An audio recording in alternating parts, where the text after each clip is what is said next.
I'm trying to get more information from police. They are getting ready to, I think, go over and brief Scott Johnson. So as soon as he gets information, we'll bring it to you. A total of 25 witnesses over the last 3 days. The biggest testimony came from Rhonda Rower, Michael Dunn's former fiance. I want to bring in Channel 4's Vic Michelucci now. Part of that conclusion came from a homeless man who was living in the dumpster near the bathrooms, happened to see a lot of the incident, and his statements to police matched the statements that Sergeant Litzel gave. By the way, Sergeant Litzel's wife now has that bullet that was lodged in her husband's throat. She teaches forensic science and plans to center a lesson around it. Remember, the whole time, Michael Dunn has said that he saw a weapon in the teen's SUV. The defense also insinuated that when Tommy Storms got out of the SUV, that he had plenty of time to hide a weapon in the bushes.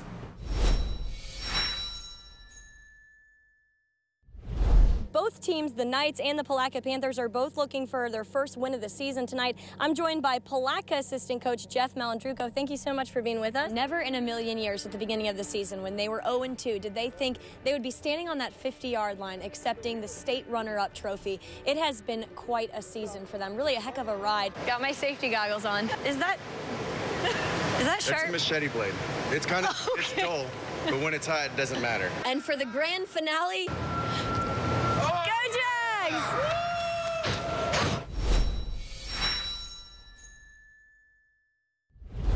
what a sight to see when you're walking your dog on the beach, half awake, a 300-pound, 3-year-old black bear. Well, this is his new home with thousands of acres to explore, and when the anesthesia wore off, he was clawing at his cage to check it out.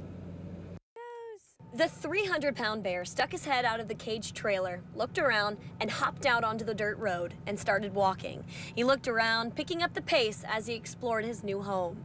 He ran down Impact Road, a remote area of Camp Landing with 18,000 acres to live on. We looked at his new home on a map. He'll have all of this room to roam around. Right. He'll have that whole place, and then he can go south. All of this is just maneuver area. There's nothing around here that can get him into trouble? No. Okay. No, the closest thing is up here where we're at. A woman walking her dog first spotted the bear in Jacksonville Beach at 1st Street South and 11th Avenue South. He put his paws up to the door of the Costa Verano condominiums, then hopped the fence to the pool and took a nap in the bushes. Wildlife officials tranquilized the bear, waited for him to fall asleep, then carried him out of the bushes. They put him in this cage and examined his health. Width and length of the paws. We pull hair, we pull a tooth sample. We take, because I darted the bear, I have to take down respiration, breathing, the heart rate. Then they drove the bear more than 50 miles to his new home at Camp Landing. Once the drugs wore off, they released the 300-pound male bear into the woods. Home sweet home. Camp Landing is probably has 4 or 5 resident bears, within the area. They do not have a place that they bed down every night. They're like a wild animal. They're going to, move around. And, if there's a larger alpha male, chances are they're going to, do a little bit of battle, and whoever wins, we get to stay in that one particular area, and the loser has to go find himself another home. Wildlife officials tagged the bear before they released him. They also weighed the cage trailer with the bear in it and then subtracted that from the weight of the trailer without the bear in it to determine that he weighed 300 pounds. Reporting live at Camp Landing, Hailey Winslow, Channel 4, the local station. Tom Doss's wife was parked in this lot, and one of the surveillance cameras at the business was instrumental in capturing these 3, along with cell phone records and financial records in the murder that happened on the 1st floor of this hotel room across the street.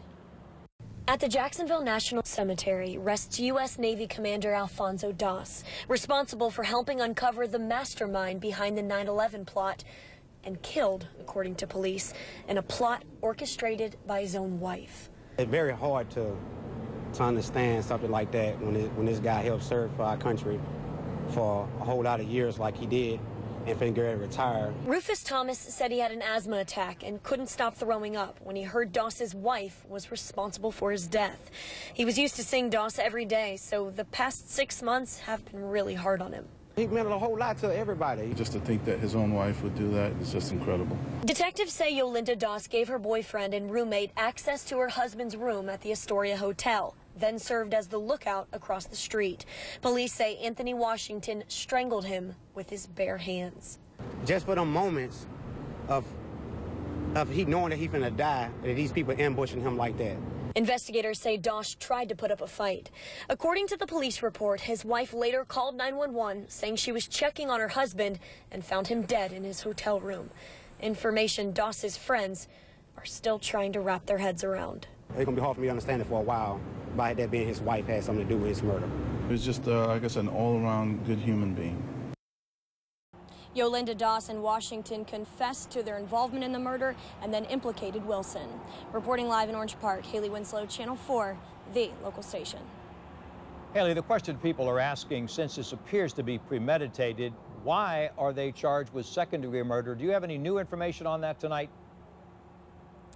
Tom, the same question I had. I did talk to a spokesperson with the sheriff's office tonight about that to try to get more clarification. She said they have to go with the evidence that they have at the time of the arrest. Now, that can obviously change by the time these three are prosecuted. That's why they're really asking for information from the public to come forward if they have any information about any of these three suspects. Tom. Haley, thank you. Hailey Winslow reporting to us live tonight from Orange Park. So it's only been about 3 minutes and we're already at 100 degrees.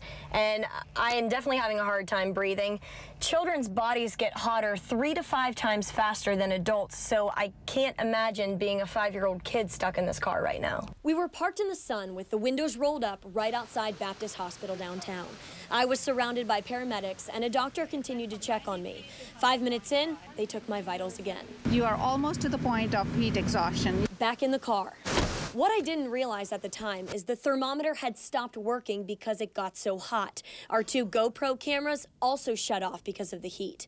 6 more minutes. To be honest with you, I'm starting to get a little panicky. I know I can get out of this car if I need to, but you get to the point where it's getting kind of hard to think I'm tired, my muscles hurt.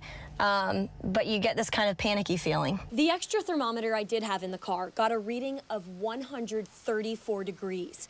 4 more minutes, and I couldn't take it anymore. After a total of 20 minutes, they checked my vitals. 40.8. And for kids, it is so much worse. They're fighting, they're panicking, they're screaming, they're crying. That raises their vital signs and actually reduces their stamina to tolerate heat. And I did get a couple of readings with this on the dashboard at the time of about 145 degrees. When I got out of the car, I felt like I had just walked into a freezer.